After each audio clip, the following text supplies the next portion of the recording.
Oggi si conclude il progetto finanziato dall'assessorato regionale con la circolare 20 che promuove la cultura e la tradizione della nostra Sicilia attraverso il contributo degli autori viventi.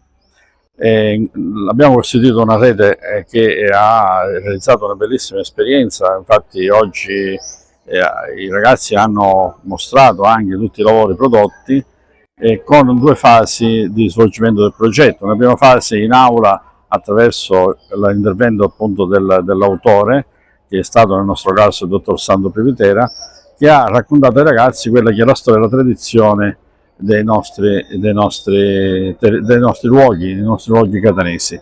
E poi una seconda fase che ha visto la visita proprio dei luoghi della nostra città, e i ragazzi hanno anche realizzato degli elaborati attraverso scrittura creativa, video, filmati. Insomma, è stata un'esperienza raccontata dai ragazzi veramente unica, e per questo ringraziamo l'assessorato che ha avuto questa visione anche di promuovere in maniera brillante questa iniziativa.